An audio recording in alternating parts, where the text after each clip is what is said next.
We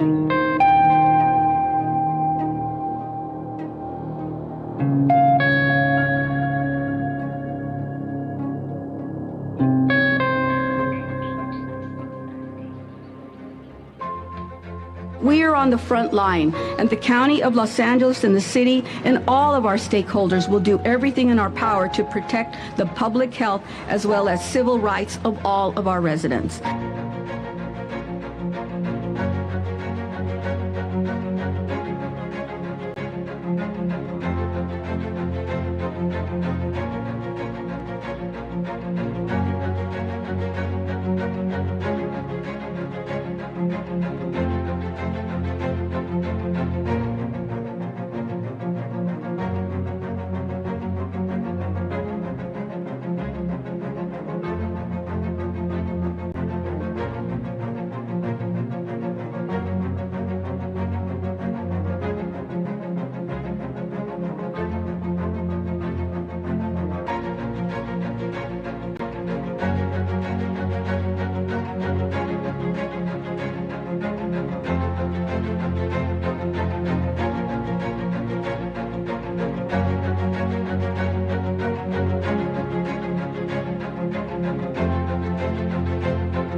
I know that we are in the midst of a difficult and very frustrating time in the county.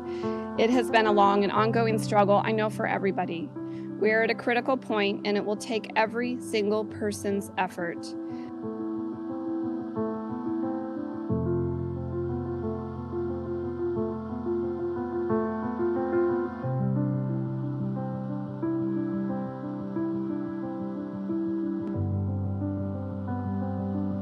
I love him so much, and I wish he was still here.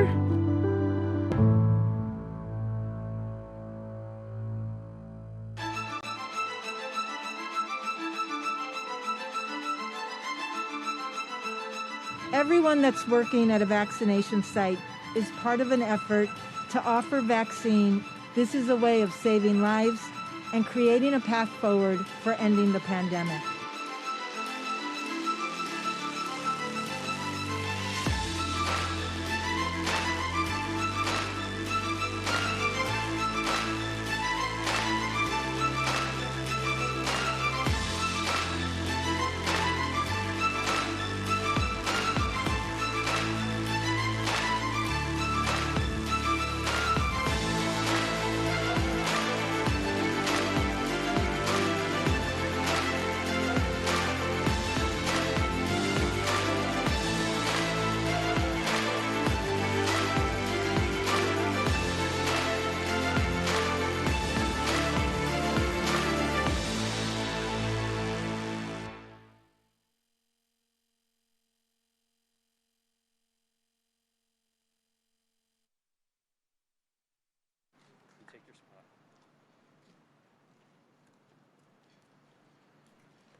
Good afternoon, everyone, and welcome. Bienvenidos.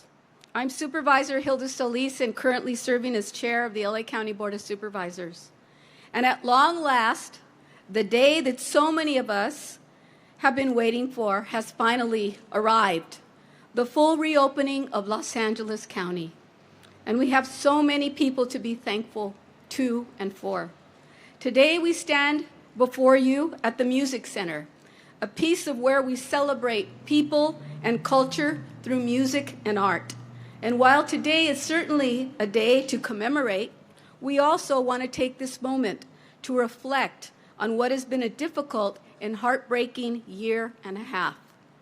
I'm so very honored and privileged to be here to join you today to stand by these resilient men and women, heroic residents also who have served on the front lines of our healthcare, our crisis responders, and other essential community workers that are with us today. Without them, simply put, we wouldn't be here today. I want to give you a round of applause.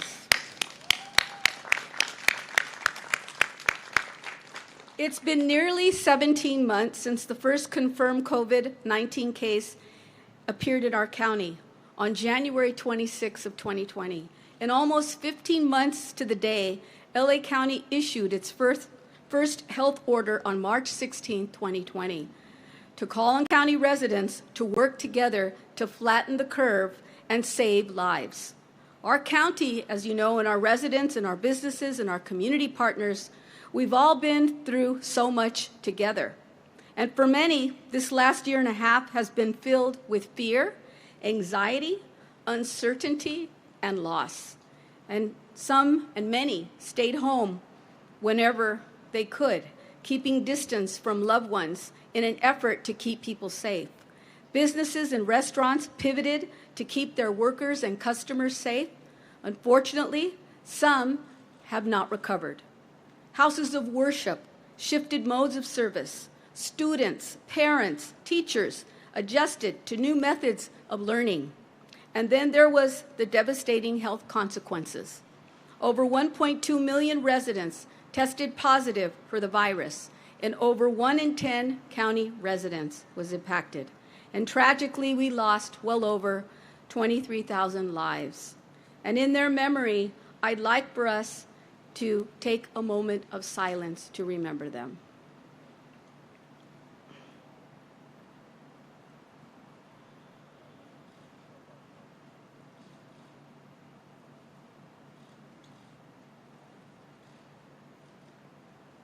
Thank you.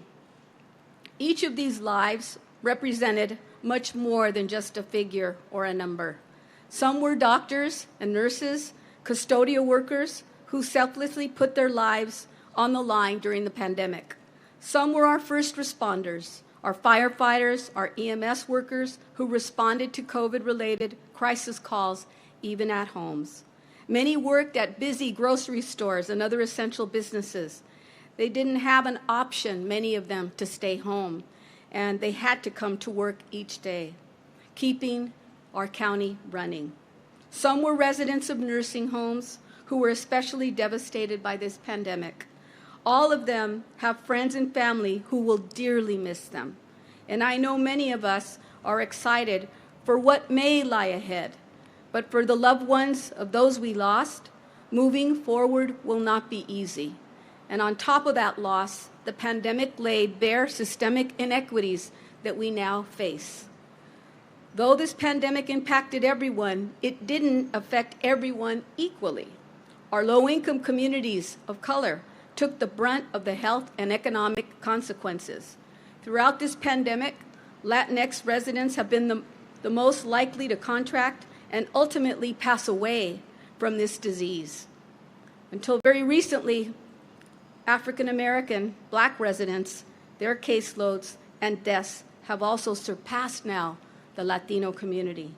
These are communities who make up our essential workers, many who lived in multifamily units and could not isolate in the comfort of their homes and thus spread the disease to other close contacts.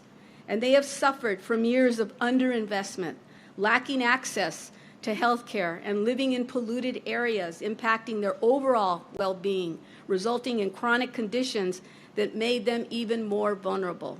We owe it to those who lost and those who continue to suffer from these inequities and to commit to make it right. We cannot go back to the way things were, simply put. We have faced terrible loss and sacrifice, but there's also been tremendous strength. And I have watched firsthand as communities have come together across this county. Despite being physically apart to meet the needs of our residents, I've seen doctors and nurses sign up for extra shifts at hospitals to care for sick patients. I've seen residents go to the grocery store to pick up food and supplies for their elderly neighbors to protect them from COVID. And I partnered with many community and faith-based organizations that have asked, how could I help, Supervisor? And if they would, many did step up to the plate and allow us to use their spaces, and also helped us serve as vaccination sites. I've seen businesses change their operating models multiple times to respond to varying levels of the virus in our community and do whatever it took to keep workers employed. These are the moments that kept me going and had me there and gave me strength to move on as well, as many of you here have also gone through. It is because of your work that we have to remember the people whose lives were saved as well. As Vice Chair of the County Board of Supervisors when this pandemic began, and as Chair since last December, I felt and compelled to do something to help provide a response. This was especially personal to me since I represent a district that was hit the hardest. And I am proud of the work our county has done to meet the needs of all of our residents during this once-in-a-century pandemic. Since the start of the pandemic, over 50,386 county employees have served as disaster service workers, providing assistance and service to the many, many thousands of county residents. The county hired more than 900 promotores who provided culturally and linguistically appropriate door-to-door outreach to well over 1 million residents in hardest hit areas. They distributed over 700,000 face masks and nearly 200,000 hand sanitizers and have gone door to door encouraging our residents to get vaccinated. We also provided care and support to our most vulnerable populations, including people experiencing homelessness. Through Project Room Key, we provided 8,000 people with temporary housing to protect them from the virus, including communities like in my district, Monterey Park. And through Project Home Key, we provided over 800 individuals with interim and permanent supportive housing to help them get back on their feet. There are plenty of examples. In my own district, Baldwin Park had begun operating an interim housing facility, and the City of Commerce has now set up a permanent supportive housing site. These are just a few examples of what has happened across the county. And overall, the county has purchased 10 hotels and motels with approximately 850 rooms to provide interim and permanent supportive housing to people experiencing homelessness. We even used $43 million worth of CARES Act funds to build 232 units of interim housing for homeless men and women. We did this, the Board of Supervisors, and with your help. City and community leaders in Pomona also stepped up to support at the Fairplex as a quarantine and isolation site, a testing site, and also served as a mega vaccine pod. And now, of all things, they're providing temporary housing and services to over 600 unaccompanied children. Cities like Bell, El Monte, and Baldwin Park stepped up forward to serve as testing sites. And when the vaccines became available, we got to work quickly.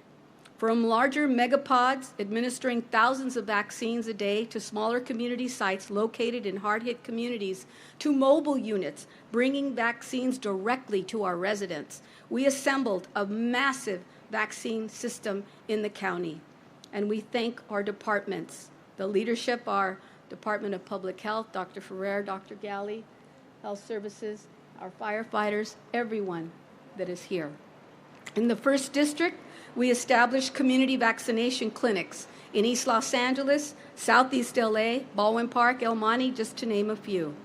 We now have over 750 sites administering vaccines county-wide, thanks to our departments, the majority of which no longer require appointments. And it's thanks to these efforts that over 9.6 million vaccines have been administered countywide. 65% of residents aged 16 and above have received at least one dose of the vaccine, with 54% fully vaccinated. And most importantly, over 86% of our seniors, those most vulnerable, have received at least one dose. And we have seen as our case rates plummet, with LA County now enjoying some of the lowest case rates in the state and being the first Southern California county to enter in the state's least restrictive yellow tier. And it's because of this success we have much to look forward to starting today. For many, today symbolizes the culmination of a year of hard work and sacrifice.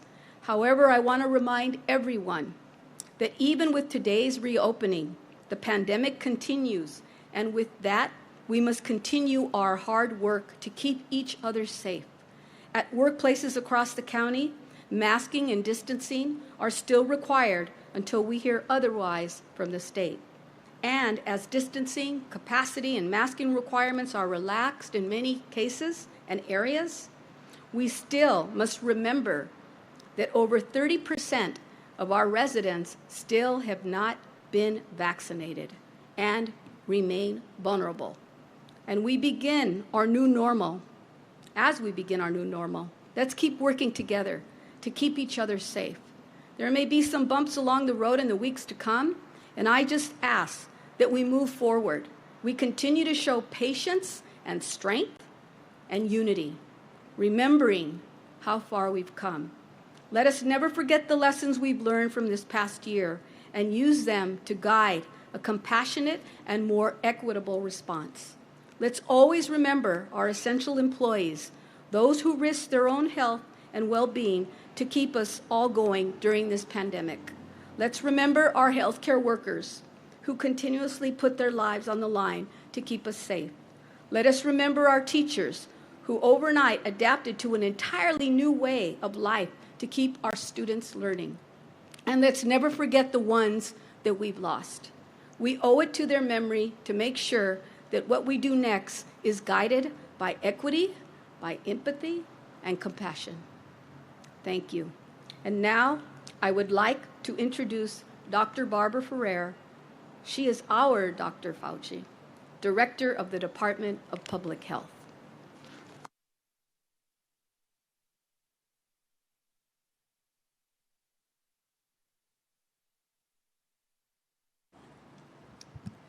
Good afternoon, and thank you so much, Supervisor Solis, the entire Board of Supervisors, and really the entire county workforce, which includes everybody that you see here, for getting us to this point. And because of your unfailing efforts, Supervisor Solis, on behalf of residents across LA County, we are able to come together to commemorate this milestone with a sense of relief and optimism in our hearts. There were many times during this past year when it was hard to believe we would ever feel these feelings again. At the peak of the pandemic, we were losing 277 residents a day. Our hospitals were under enormous strain, with more than 8,000 people hospitalized with COVID, and more than 15,000 new cases were diagnosed each day. So many of us are still contending with the emotional, financial, and physical fallout of this terrible time. And I know so many of us will forever grieve the family, friends, co-workers, and neighbors we've lost. We share in your heartbreak, and we know that the path to recovery will be a very difficult one for so many. We'll always keep you in our hearts and our prayers. After 16 months of enormous upheaval and loss, we can now share in a genuine sense of hope. We see only 150 new cases each day countywide, and our number of hospitalized patients hovers below 250, and daily number of deaths are literally in the low single digits. Over the past few months, as the pandemic has slowed, we've been able to cautiously reopen schools and businesses. And today, parts of our lives will go back to something that feels almost normal. We can and we should feel joy while recognizing and honoring the immense collective effort that brought us to the point where we can now do this. I want to thank our many partners, including healthcare workers, essential workers, community organizations, houses of worship, and residents who have worked tirelessly since the beginning of this pandemic. In particular, I want to extend my appreciation to the often hidden public health workforce that has organized and staffed the county's contact tracing and vaccination infrastructure, conducted and supported outbreak investigations, thousands of them, provided education and ensured compliance with required business safety modifications, worked to scale up healthcare capacity and PPE access across the county, and analyzed and helped communicate vast amount of information to the media and with the general public. Once vaccines became available, a network of community and faith-based organizations, schools, labor unions, businesses, healthcare providers, and government officials stepped up quickly to get vaccinations into the places where historically access to cutting-edge medical care and high-quality information has, unfortunately for generations, often been limited by disinvestment. Over the past 6 months, the tremendous effort to get the vaccine into the arms of our residents has gotten us to a place where now, as of today, updated numbers, 66% of LA County residents have received at least one dose of the vaccine, and 56% are fully vaccinated.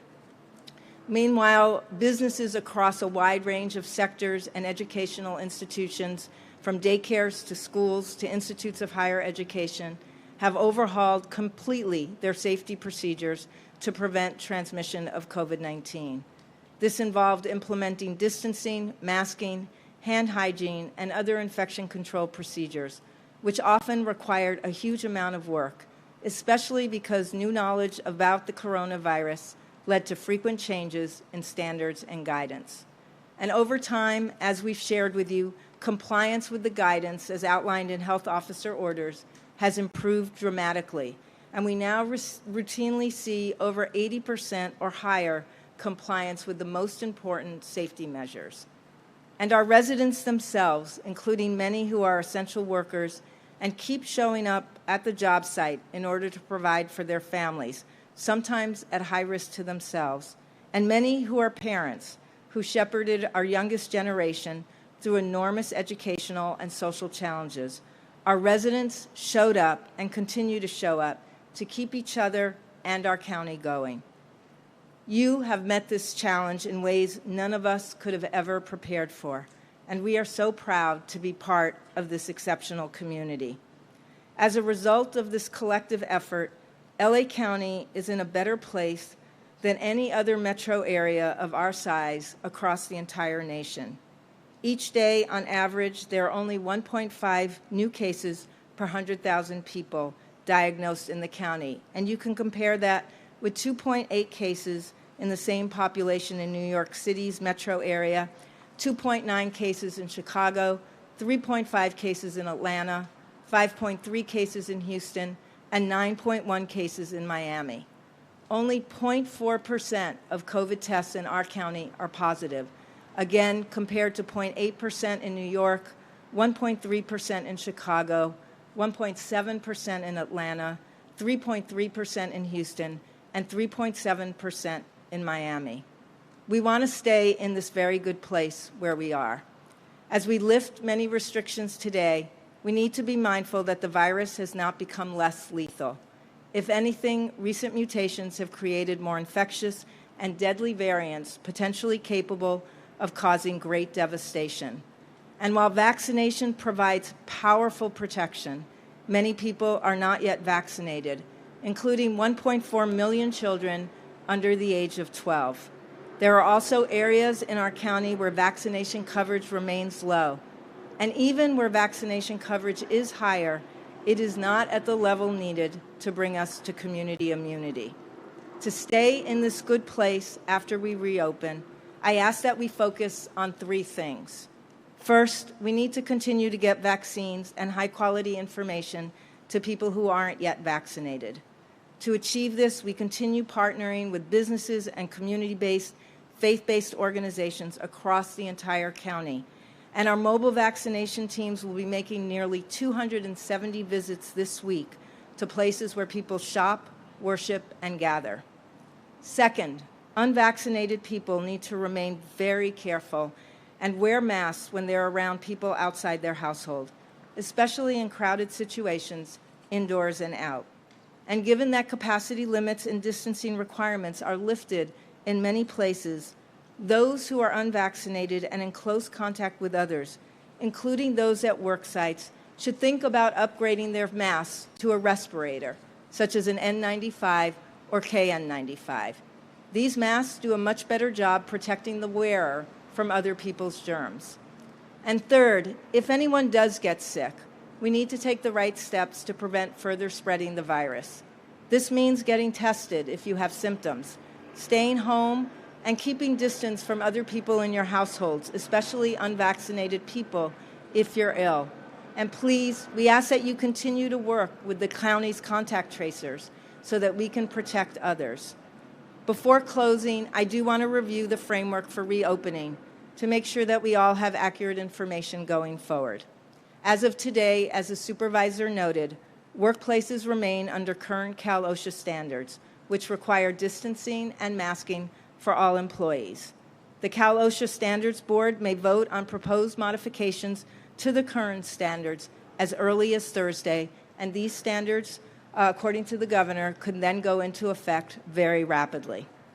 Masks are also required for everyone, regardless of vaccination status, on public transit and in transportation hubs, indoors in K-12 schools, childcare, and other youth settings, including day camps, healthcare settings, including long-term care facilities, state and local correctional facilities and detention centers, and homeless shelters, emergency shelters, and cooling centers. People who are not fully vaccinated, including all children between the ages of 2 and 12, are required to wear masks at all indoor public settings and businesses. This includes retail, restaurants, theaters, family entertainment centers, meetings, and state and local government offices that serve the public. Everyone can remove their mask outdoors.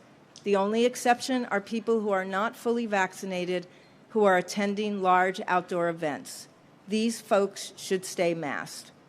I want to close by letting you know that all of us at LA County's Department of Public Health remain committed to protecting your health and to closing gaps in health outcomes associated with COVID-19. Case counts and transmission are low because of our shared efforts to implement a layered approach to preventing transmission. As we reopen, we're mindful that for those not yet vaccinated, protection is highly dependent on our continued collective efforts to be smart about protecting each other. As safety measures are lifted, we remain joyous but vigilant, and we're ready to respond to any new challenges that arise. Thank you, and I'll now hand this over to Dr. Christina Galley.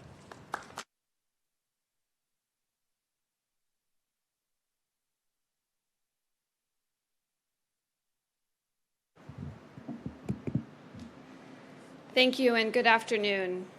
Nearly 15 months after the first day at Safer at Home order, I know I joined the rest of the Los Angeles County leadership with a lot of excitement and relief. And while today is primarily one of joy, we remember and continue to mourn those that we lost. For those who have suffered the loss of someone they love from COVID, my heart goes out to you. I'm so sorry for the loss and for the pain that I know feels so real.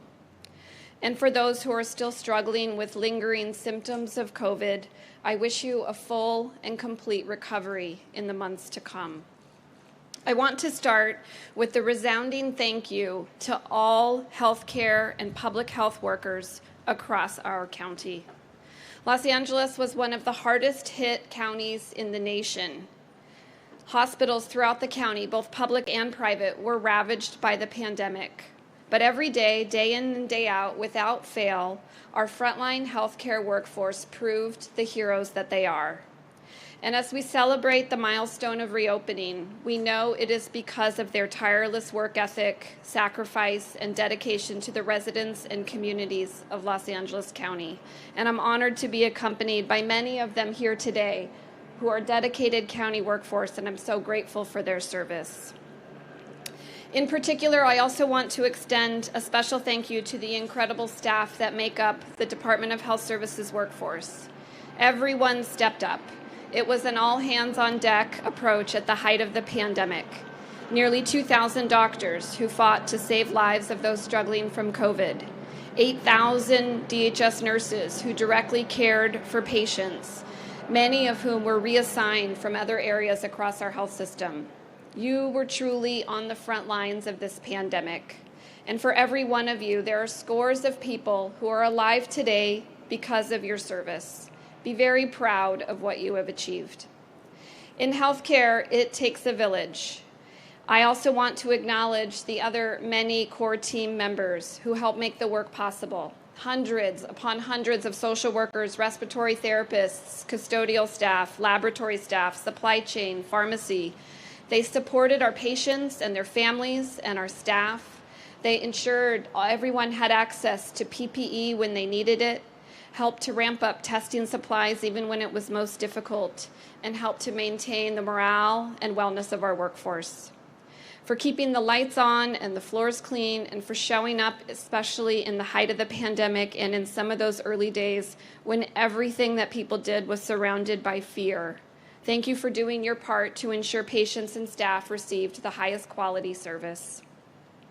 I also want to thank the Los Angeles County Emergency Medical Services Agency, who coordinated pre-hospital care across the county and worked to meet the needs of all hospitals, both public and private, at the height of the surge. For the data support that they offered, also our COVID hospital bed demand modeling team that was led by Dr. Roger Lewis, who tirelessly since April of last year analyzed data and provided insight on what the future might bring, and in doing so was key to planning how we might meet the demand for hospital-level care. Thanks to the teams that support vulnerable populations across the county, those experiencing homelessness, those who needed quarantine and isolation, those in correctional facilities, and those re-entering communities from correctional facilities. You supported testing, vaccination efforts, shelter, infection control measures that helped keep these vulnerable populations safe.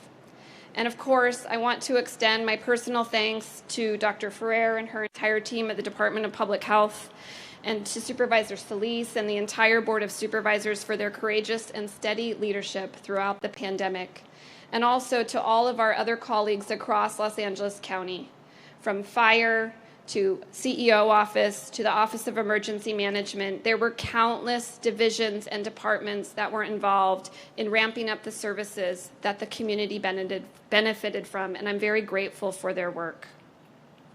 I just want to highlight briefly a couple of the numbers that speak to what was accomplished. Health Services oversaw the community COVID testing effort for the county, taking the reins from LA County Fire in March of 2020. And I'm indebted to the entire team, led by Sherry Doy and Dr. Clemens Hong, who was supported by an army of DHS staff. It was a monumental lift, beginning when the supply of testing materials was extremely constrained across the county.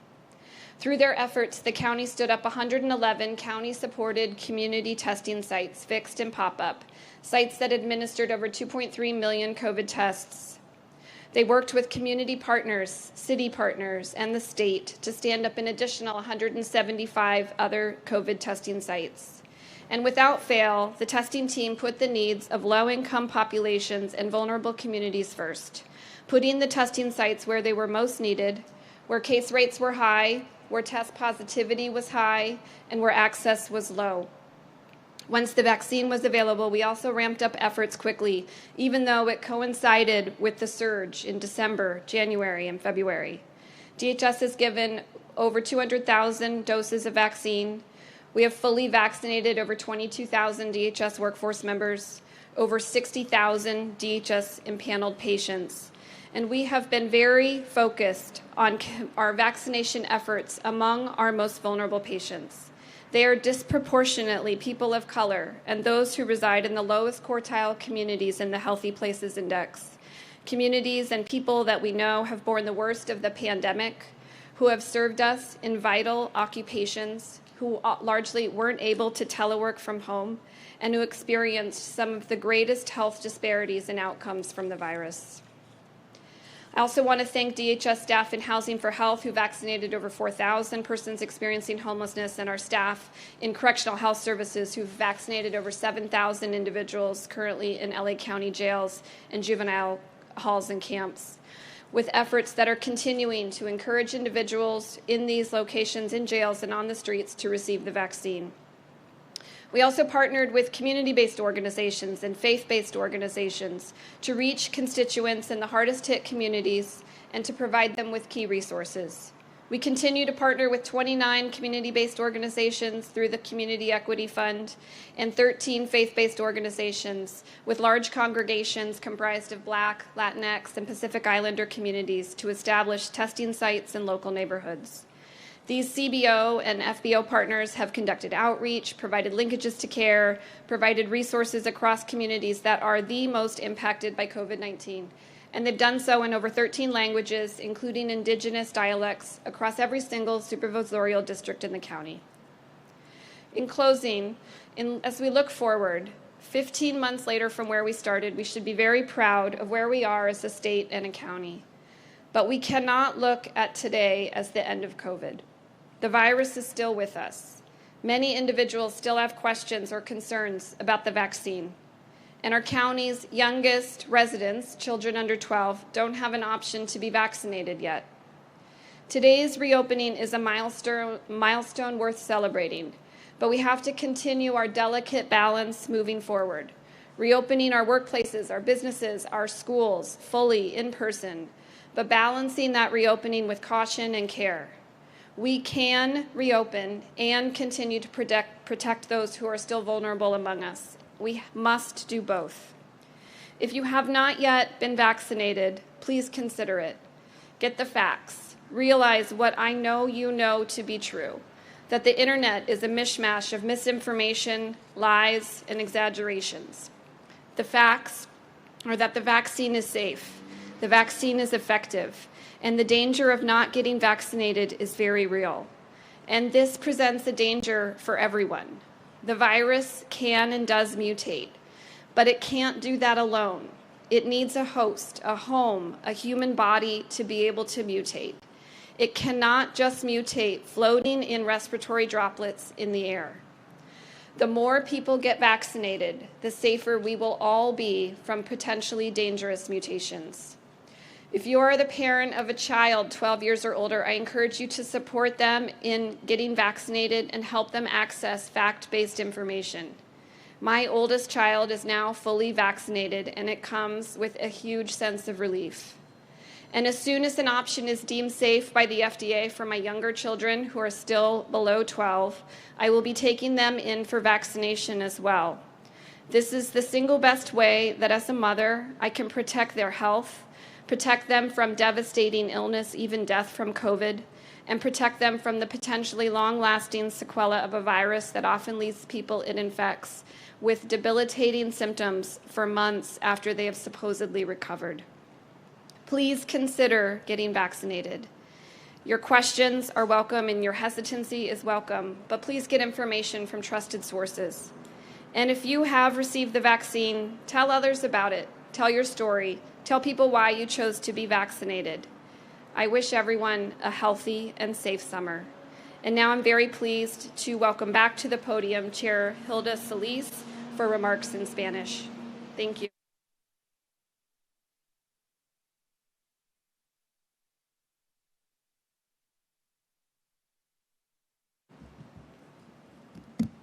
Buenas tardes. Soy Hilda Solis, la presidenta de la Junta de Supervisores aquí en el Condado de Los Ángeles. Por fin abrimos el Condado de Los Ángeles. Estamos hoy en el Music Center, donde se celebra la comunidad y la cultura por medio de música y del arte. Hoy es un gran día para celebrar, pero también hay que recordar lo difícil que fue el último año y medio.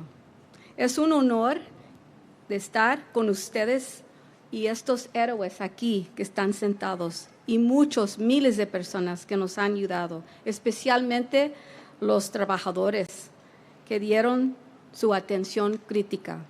Sin ellos, hoy simplemente no sería posible.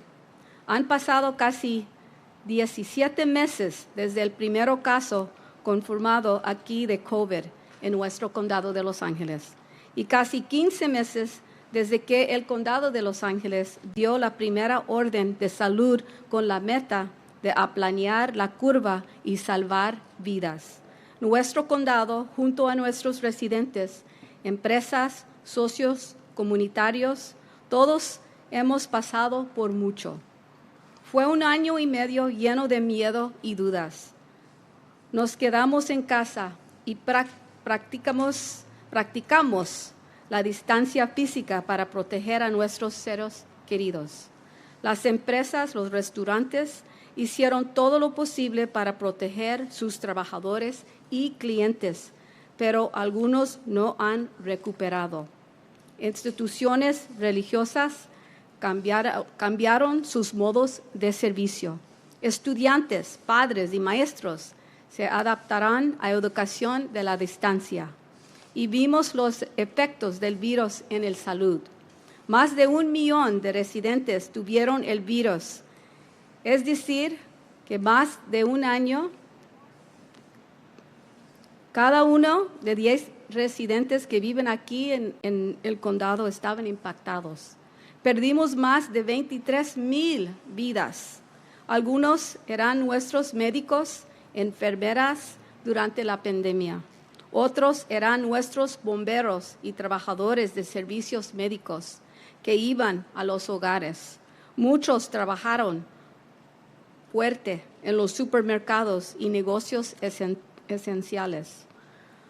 No tenían la opción de quedarse en casa. Trabajaron aquí en el condado para luchar, para ayudar a sus familias. Hoy día celebramos, pero para los que perdieron un ser querido, seguir adelante no va a ser fácil. También vimos las injusticias que existen en los sistemas. Y aunque esta pandemia afectó a todos, no afectó a todos igualmente. Vimos más consecuencias de economía y salud en nuestras comunidades de color con bajos ingresos. Los residentes latinos representaban a la mayoría de las personas con COVID y los que fallecieron del virus. Ahora la comunidad africana-americana es la que es más impactada. Son comunidades que forman gran parte de nuestros trabajadores esenciales y que viven en unidades de multifamiliares y han sufrido años de falta de recursos, sin acceso a atención médica y que viven en áreas con contaminación.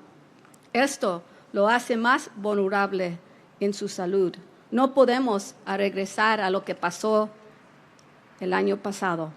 Hemos visto pérdidas y sacrificios terribles, pero también hemos visto un gran esfuerzo. Yo vi la unión entre las comunidades. Médicos y enfermeras tomaron más turnos para atender a los pacientes. Vecinos ayudaban a personas de la tercera edad con sus alimentos. Yo también vi muchas organizaciones comunitarias y instituciones religiosas que abrieron sus sitios de prueba y vacunación. Ha visto empresas cambiar y hacer todo lo posible para ayudar a los trabajadores. Estos son momentos que me dieron fuerza durante la pandemia y estas personas me inspiraban mientras ayudaba a orientar nuestra respuesta.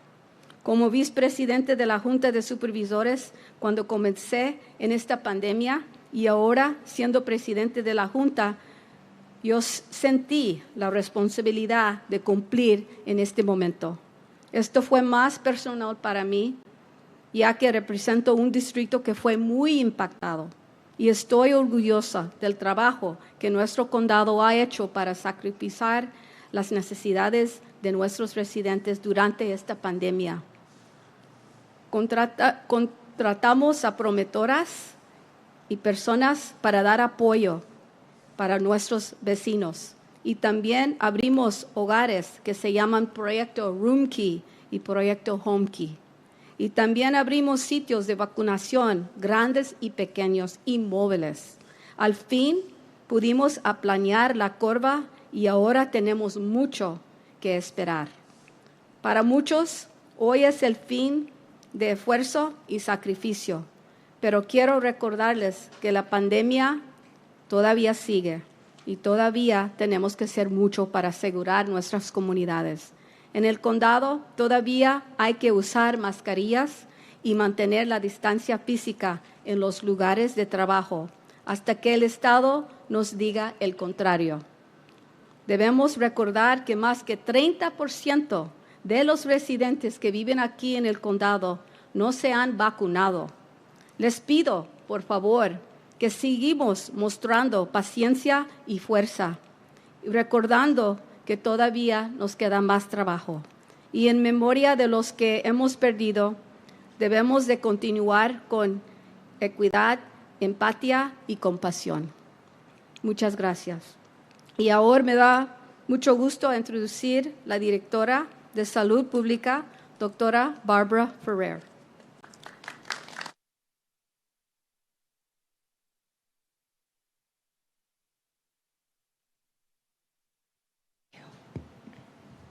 Buenas tardes y gracias, Supervisora Solis, y a toda la Junta de Supervisores y a todos los trabajadores del condado también, los que están aquí con nosotros especialmente. Es por sus grandes esfuerzos en favor de los residentes del condado de Los Ángeles que podemos unirnos para conmemorar esta meta con un optimismo en nuestros corazones. El año pasado hubo muchas ocasiones en las que fue difícil creer que alguna vez volveríamos a tener este sentimiento. En el pico de la pandemia estábamos perdiendo 277 residentes al día. Nuestros hospitales estaban bajo enorme presión, con más de 8,000 personas hospitalizadas con COVID y más que 15,000 nuevos casos cada día. Muchos de nosotros todavía estamos lidiando con las consecuencias emocionales, financieras y físicas de este terrible momento. Y sé que muchos de nosotros lloramos para siempre por la familia, los amigos, los compañeros del trabajo y los vecinos que hemos perdido. Compartimos con ustedes y sabemos que el camino hacia la recuperación será muy difícil para muchos, pero aquí estamos para ustedes. Después de 16 meses de grandes cambios y pérdidas, ahora podemos compartir un sincero sentimiento de esperanza. El número diario de muertes ha llegado a ser menos de 10 cada día. Nuestro número de pacientes hospitalizados ahora ronda los 250 y ahora vemos solamente a 150 nuevos casos cada día en todo el condado. Y hoy parte de nuestra vida volverá a ser algo que se siente casi normal. Podemos y debemos sentir alegría al reconocer y honrar el inmenso esfuerzo colectivo que nos ha traído a este punto. Queremos agradecer a nuestras muchas compañeras, incluidos los trabajadores de salud, trabajadores esenciales, organizaciones comunitarias, iglesias y templos y residentes que han trabajado mucho desde el comienzo de la pandemia.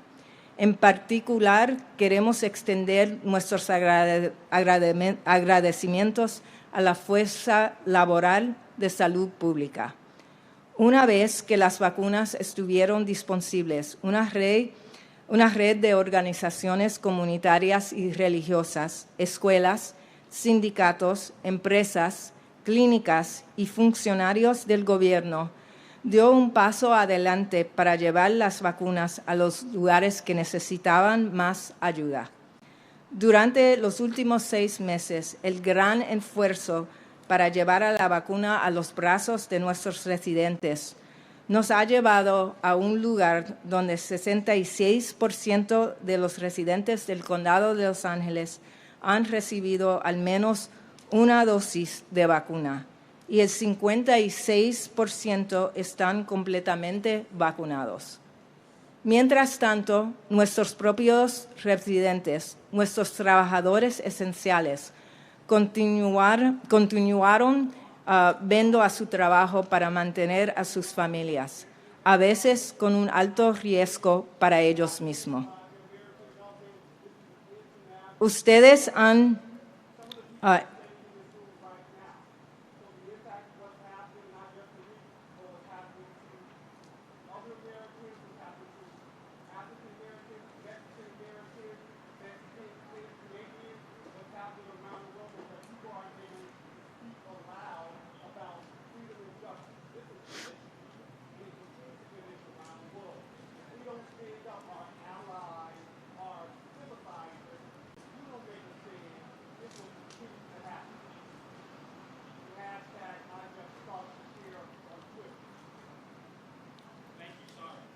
No problem.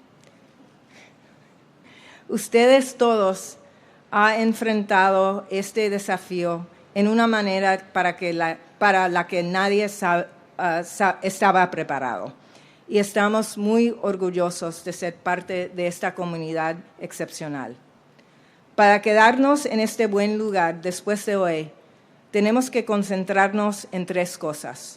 Primero, debemos seguir vacunando y dando información de alta calidad a las personas que aún no están vacunadas.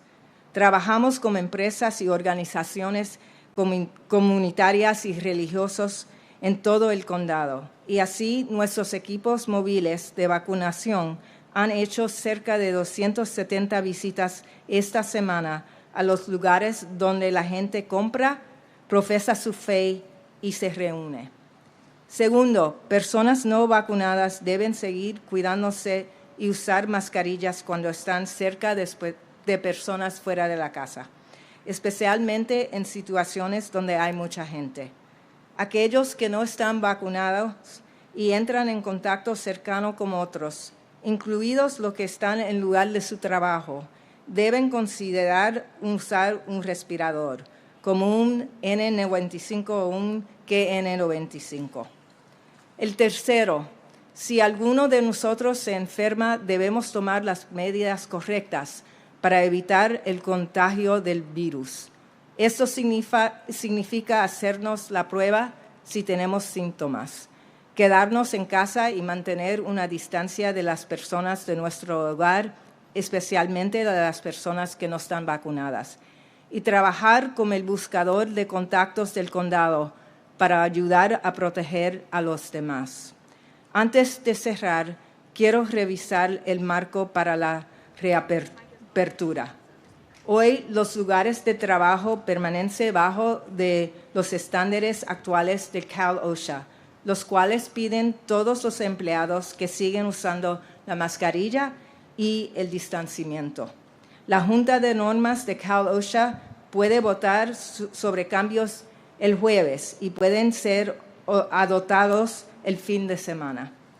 También se requieren mascarillas para todos, independientes del estado de vacunación, en el transporte público y en los centros de transporte, en el interior de las escuelas primaria y secundaria, las guarderías y los otros lugares para jóvenes, como los campamentos, lugares de atención médicos, instalaciones correccionales estatales y locales, y refugios para personas sin hogar o refugios de emergencia.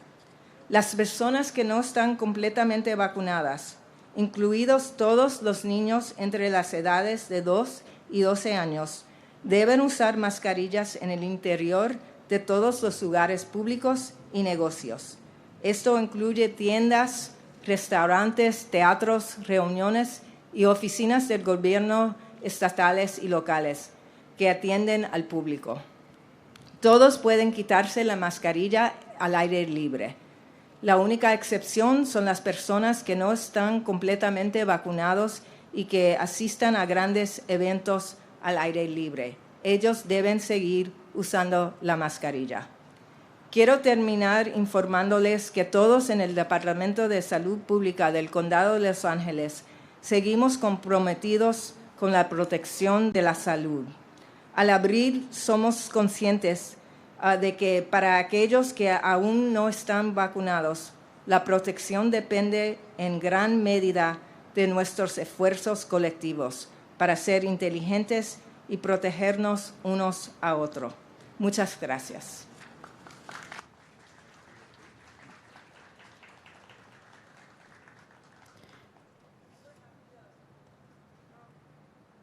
We invite members of the media to ask your question at the microphone located under the orange umbrella located right in front of the stage.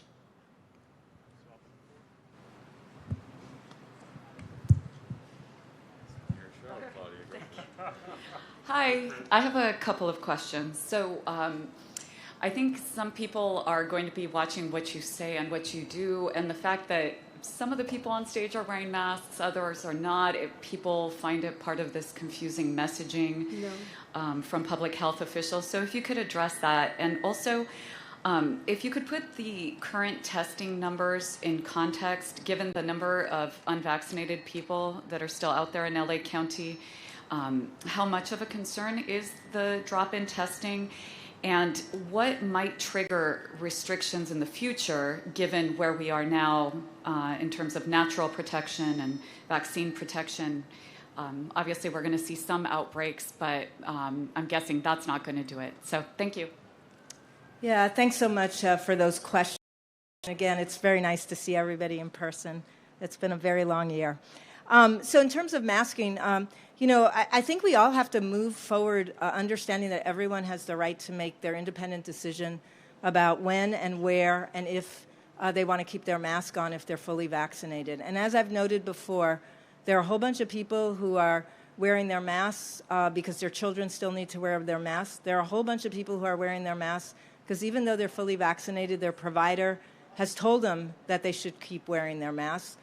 Because of underlying health conditions. And then there are a lot of people who are still worried and want to keep their masks on when they're around people that they don't know. And, I urge everyone to just accept the reality that vaccinated people have the ability to make their choices about when and if they want to keep their masks on, and there's absolutely no reason for shaming or blaming anybody. And unvaccinated people, as I've noted, when they're indoors, are required to keep their masks on. In terms of, are we worried about a drop in testing in terms of being able to identify people who are in fact positive, and we need to offer isolation and quarantine too, so that they and their close contacts can be appropriately sequestered until they're over their incubation periods. The drop in testing is not what accounts for the drop in the numbers of people who are positive. We have very, very low positivity rate on tests. It's 0.4. It's 0.4%. That means that for every 100 tests, less than one person is testing positive, and that's because there's just very little community transmission at this point. And we do take into account, as I've noted today, the importance of reminding people who are symptomatic, who have been a close contact of someone who's infected, that testing is an appropriate tool for us to continue using. And in terms of sort of where we're going in the future and what might trigger additional restrictions, I really believe in where we are and in all the work that we've done to get here and the sensible approach that we're taking to actually continue to get more and more people vaccinated because we know that protection is like a suit of armor, and to, at the same time, protect those who are not vaccinated by having sensible rules that allow folks who are not vaccinated to appropriately, at this point, mask up. And as you've seen with our guidance, we have a set of recommendations for people who are not yet vaccinated so that, in fact, they have good information about how to take care of themselves and their families. We are worried that there will be some outbreaks in places where we have large numbers of people who may be unvaccinated, or places where large numbers of people who are gathered who are unvaccinated.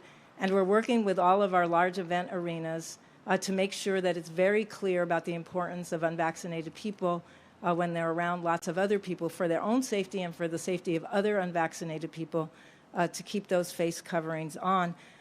We will, as we've done throughout this whole pandemic, we'll be watching the data really carefully, and we'll be using every single tool we have to really minimize people getting exposed, getting positive for COVID-19, ending up in the hospital, and unfortunately passing. So we've got all these tools. We're going to continue to use all of them where they're appropriate. And I feel very confident under the leadership of this Board of Supervisors that we're stepping forward with caution and safety while we're doing a full reopening. But thank you.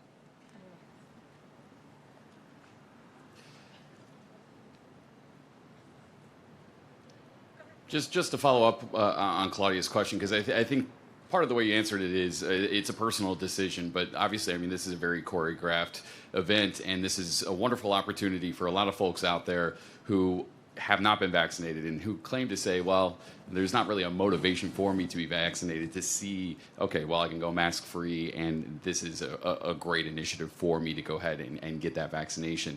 I'm just curious, out here we've been directed to wear masks, and I would assume that most of us are vaccinated as well. I don't know if I'm cutting to the core of what Claudia asked, but it seems like that's where the mixed messaging lies, and I'm just curious if you could address that specifically. And then on Cal OSHA, once on Thursday they come up with those rules, how quickly will you follow suit, if the governor issues an executive order? Sure. Thanks so much. And obviously, I'm just going to reiterate that people need to make their personal choices and need to assess their own risks. There are settings like your cameras are very close to each other. We don't know everyone's vaccination status. There's no way for that actually to have been determined. And so, in this situation, I think it is prudent when you're very close to people to keep your masks on in a situation like this where we're not able to verify vaccination status. But again, the rule is, and it is the rule at this point, is when you're outdoors, all people can, in fact, safely go ahead and take their masks off if that's what they wish to do. It's prudent, if you want to be cautious, to be careful about when you're taking your mask off, particularly if you're unvaccinated. And I think, what I said before really needs to be taken to heart. Lots of people are going to continue to wear their face coverings for a variety of reasons, and that's really okay. As we go through the next few months. And for many people, it's the prudent thing to do, and it's something that they feel comfortable doing. What was your second question? Just in terms of Cal OSHA, as they come down, how quickly will you follow suit with the executive order? If you looked at the health officer order that was written today, it clearly says that the county will adhere to Cal OSHA standards. So when those standards change officially, in this county, those are the standards that are in play at all workplaces. So that's already been set up with this health officer order, won't require any modification. Again, workplaces have been told that they need to adhere to the current November Cal OSHA standards that are in place right now. When those change, we'll be corresponding through our various methods of sending information out to the many business partners we have that the Cal OSHA standards have been changed. And we'll be working both with our labor partners and our businesses to ensure that there's full compliance. But thanks for that. We'll take the next question.